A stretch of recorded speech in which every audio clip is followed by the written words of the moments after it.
Topic po natin, sakit sa dibdib. Alam ko marami nagko-comment, marami nagtatanong sa akin, Dok, madalas sumakit ang dibdib ko, tumutusok, parang mabigat, ano ba to? Okay, maraming dahilan ng sakit sa dibdib. Bilang cardiologist, ito talaga pinakalinya ko. So, explain natin ha.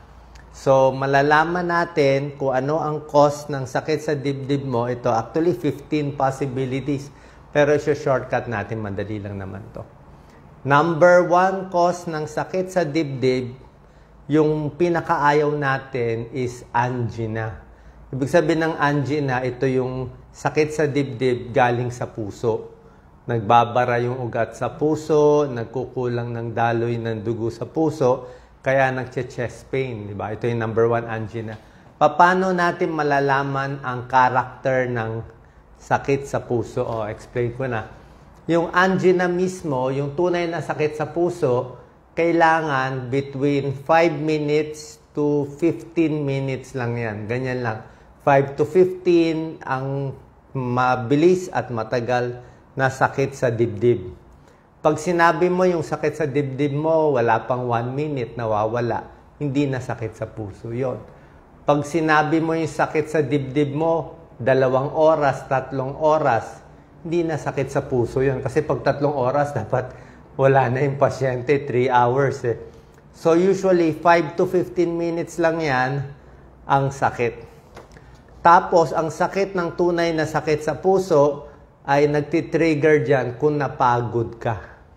Let's say, napagod, umakyat sa hagdanan, nagbuhat, pumunta sa banyo, umere, yan. Pwedeng sakit sa puso yan. So, 5 to 15 minutes with exertion, napagod, at yung character niya hindi mo kaya ituro. Parang paikot-ikot lang siya dito, hindi mo maturo. Hindi mo siya, parang ang madalas nga ganito. Pag may ganitong itsura, nakahawak ng ganito, Levine sign yan. Ibig sabihin ng Levine sign, malamang sakit sa puso pag nakaganyan. Tapos hindi niya maturo. Pag sinabi mo natuturo niya, nandito, nandyan, hindi na sakit sa puso yon. Pag sinabi mo tumutusok, hindi na sakit sa puso ang tumutusok. So usually, mabigat, hindi maituro, at 5 to 15 minutes with exertion, yan ang number 1 cause of chest pain, yung angina. Yan, papacheck tayo sa cardiologist, titignan kung may bara sa puso. Number 2 cause ng sakit sa puso, ito, connected din sa angina. Pero itong number 2, heart attack na mismo. Yung heart attack mismo, yung talagang nagbara na bigla, usually mas matagal yung sakit. Mga, di ba sabi ko sa'yo, 5 to 15 minutes. Pag heart attack, up to 30 minutes eh. Tapos pag heart attack, talagang pinapawisan, cold clammy, pinapawisan ng malagkit, parang hihimatayin, malakas ang kabog, o pwede hanggang dito sa kaliwa, yun ang tunay na heart attack. Tsaka yung heart attack usually, mas madalas sa lalaki, pwede rin sa babae, edad 40s, minsan bata 35, 40, 50, at usually medyo mataba yung pasyente, at meron ng mga risk factors. Ibig sabihin, may high blood, may diabetes, mataas ang cholesterol. Ibig sabihin, alam mo nang naninigarilyo, alam mo nang may risk factor siya. Okay? Pero kung batang babae, 30 years old, wala naman sakit, masakit ang dibdib, hindi heart attack yun. Okay? So, number 1, angina. Number 2, heart attack. In-explain ko na ano yung sintomas. Ulitin nyo na lang. Number 3, cause ng chest pain. Ito, very common. Madalas ito siguro sa nakikita ko, mga 60% ito buto lang. Costochondritis, dito lang sa buto. Ako kasi minsan, lagi tayong nakakuba, di ba? Pag nagtatrabaho, lagi tayong naka-cellphone. Pag tumatanda, nakukuba tayo, nagpo-forward tayo. Kaya naiipit yung dibdib natin. Kaya meron akong rib massage, hawakan nyo to dito sa gitna. Dito sa may gitna ng intercostal. Pag diniin mo yan, masakit yan eh. So, minsan, nadaganan mo, paghiga mo, o nakakuba ka, o masikip yung muscle dito, costochondritis yun, muscle pain yun. Ang muscle pain, pwedeng sa position. Pag ginagalaw yung katawan, sumasakit, ayun, muscle pain yun, o bone pain. Pag naturo mo na isang daliri, ayun, muscle pain or bone pain, di ba? Either or, nandito yon. So, pag naituturo mo, hindi siya delikado, ipahinga mo lang.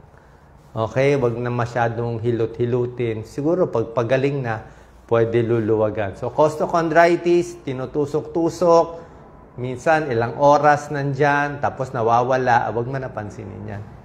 Okay? So, yan, common yan. Tapos, ninenervyos na rin yung babae, usually. Number 4, cause ng chest pain ay common to, GERD, gastric reflux. Heartburn, nangangasim, marami yan. Nangangasim, usually sa mga babae ito, mga 20s, 30s, 40s, na-stress siya, hindi kumain. Ang asim ng sikmura, parang acidic, malapot. Tapos masakit ang dibdib. Kasi hanggang dibdib yan Yung tiyan natin yan, aakyat yan dito So yung stomach acid, aakyat sa esophagus. Burning sensation, mahapdi, hindi matunawan. Akala mo sakit sa puso. Kaya nga tinawag siya na heartburn. Heartburn. Pero hindi siya talaga heart. Ang heartburn, ulcer. Ang heartburn, ulcer siya. Okay? Hindi siya talaga, tinawag lang heartburn, pero dapat stomach burn yun So, gastric reflux, walang kaso, acidic yun. So, inom ka ng maraming tubig, di ba? Baka kain ng saging, wag hihiga agad, gamot yan sa GERD. Marami akong video sa GERD. Number 5, cause ng masakit sa dibdib ay pwede din sa baga. Kung meron kayong problema sa baga, baka sa x-ray nyo may diferensya yung baga. Baka may pulmonya o may maliit na pulmonya. Merong maliit na pulmonya, pneumonitis. Minsan paghinga. Pag humihinga, masakit, pwede sa baga o nauubo. Pero yung kanina sinabi kong costochondritis, yung sa ribs, pag humihinga, masakit din Kasi nag-expand yung ribs Kung parang may fracture ka ganyan. Masakit din sa ribs yun. So, pneumonia, paghinga, masakit din. Pero pag pulmonya, syempre may plema, may ubo, baka may lagnat, tsaka pag hihinga ka, maubo ka, pulmonya yon. Number 6, cause of chest pain. Ito medyo rare Medyo rare naman to, number 6. Pulmonary embolism. Ito, deadly to, pero wag mag-alala, bihirang-bihira to.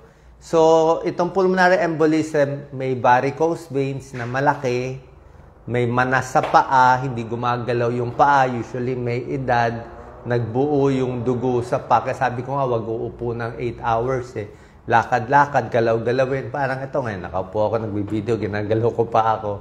Parang nga gumalaw-galaw yung dugo sa paa, wag magbuo. Kasi pag nagbuo sa veins, pupunta sa lungs, barado, pulmonary embolism, nakakamatay.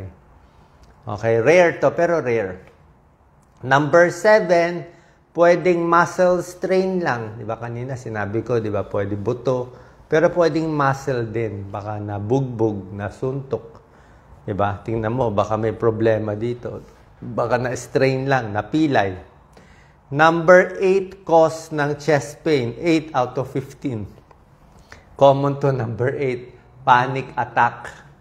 Lahat ng may nervyos, may anxiety attack,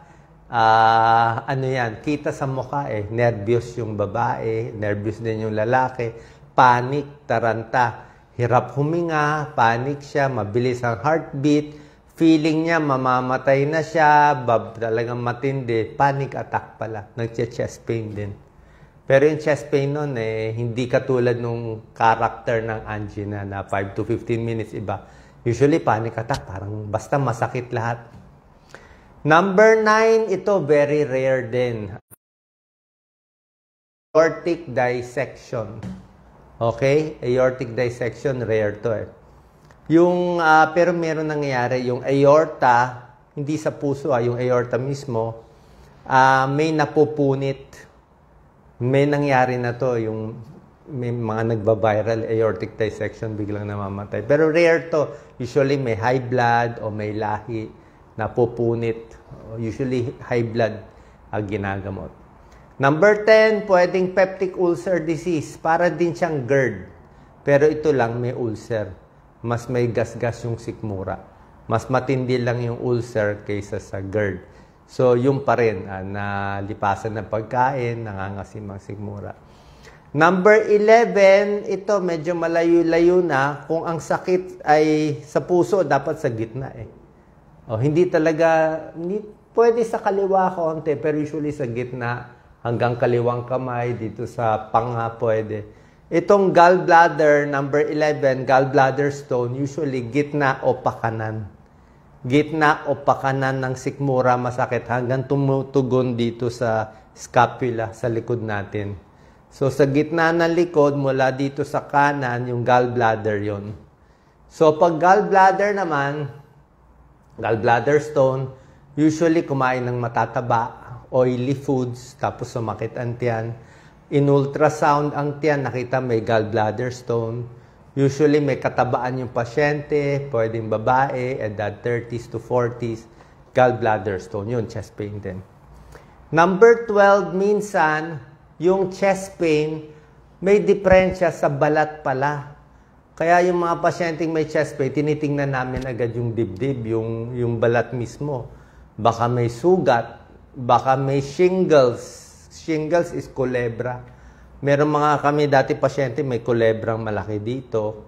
Ay akala heart attack, binigyan ng gamot na pang heart attack. Pagtingin sa dibdib, may kulebra pala. Ay di mali. Herpes zoster yon. So tingnan yung dibdib. Baka yung masakit na sa dibdib. Number 13 out of 15, pwedeng may sakit sa baga. Tulad na sinabi ko, pulmonya o may diferensya sa lining sa baga. Marami kasing mga sakit sa baga. Number 14, pwedeng rib fracture. Baka mga boksingero nakipagsuntukan. Diba? May mga ganun eh. Pag gumalaw, humihinga, na fracture. Baka ano ba? Basketball player o mga football player na bangga, pwede rin. And number 15, last na to, ang chest pain, pwedeng referred pain.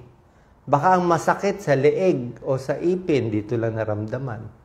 Baka ang masakit dito sa spine, ano ba spine sa Tagalog? Dito sa spine, pero dito mo naramdaman. Baka sa tiyan, pero dito mo nararamdaman, di ba? So, referred sa ibang organ, hindi pala galing sa puso. So, nakita nyo na. So, wag mag-alala agad na pag may chest pain kayo. Tapos, anong gagawin kung may chest pain? Usually, pupunta sa emergency room. ECG, pwede na ang ECG. Kaya lang, ang ECG, hindi siya 100%. Ang ECG, makikita mo lang abnormal kung malala na yung bara sa ugat mo. Kung ang barado sa artery mo, baka 3 bara o baradong-barado, makikita sa ECG. Pero mas maganda yung 2D echo, pwede na rin naman. Pwede rin yung treadmill exam. Treadmill stress test, yung nagja-jogging ka sa treadmill tapos may ECG. Mas accurate yun. Okay? Pero pinaka-accurate yung angiogram. Pero ano yun mahal. Tsaka hindi naman ginagawa sa lahat ng tao. Okay? Dagdag ko lang, konting tips. Meron pa ako isang topic dito na maganda.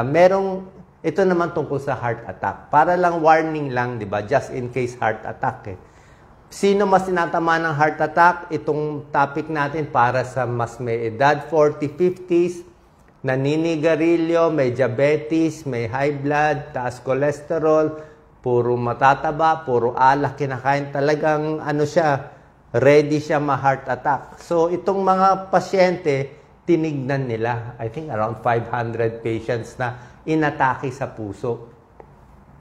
Nung tinignan nila sa medical studies, nung napunta sa hospital, tinanong nila itong 500 pasyente na inatake sa puso, ano naramdaman mo 1 buwan nakalipas? May naramdaman ka ba nung 1 buwan bago ka inatake ngayon? Hindi ka nagpa-check up bigla ka nalang inatake. Ano nangyari? Karamihan sa kanila, siguro parang 50-60% sa kanila, sinabi nila, meron na pala silang nararamdaman pa konti-konti bago sila atakihin. So may warning sign pala usually. Pero tulad na sinabi ko, dapat usually high risk sila, mataba, diabetic, baka lalaki, stressful ang trabaho, maraming iniisip. doon inaatake. So ano tong mga warning sign 1 month before? Usually, meron na nga masakit sa dibdib sinasabi. May pahilo-hilo na sila nararamdaman paminsan-minsan. May pagod na sila nararamdaman. Laging sinisikmura, nasusuka, akala nila sikmura, yung pala puso. Pinapawisan na ng malagkit, kumakabog-kabog na yung dibdib, at hirap na huminga. Mas hingal. So actually, itong mga signs to, mahirap pa rin naman mahuli. Pero nakita nila 1 month before, yun na nga. Kung meron kayong risk factor, kung naninigarilyo, tigil na. Tigil, walang choice. Kahit yung alak, kung pwede, tigil o bawasan. Tapos kung mataba, medyo less fat. Yung mga stress, dapat bawasan. Yung high blood, kailangan makontrol. Yung blood sugar, kailangan makontrol. Pag nakontrol natin lahat to, mababawasan yung risk natin for heart attack. Anong check-up sa puso? Kung may budget, minsan 2D echo maganda. 2D echo with Doppler. Medyo may tulong na kita natin yung hugis ng puso, kung lumalaki yung puso, o may ibang problema. Okay, so kinompleto ko. Kung meron kayong chest pain, panoorin nyo na lang itong video. Makikita nyo kung dapat na bang magpa-check up sa cardiologist o pwedeng lifestyle change. Ingat, pagbabago muna ng buhay kasi baka hindi naman galing sa puso ang inyong nararamdaman. Salamat po. Share po natin.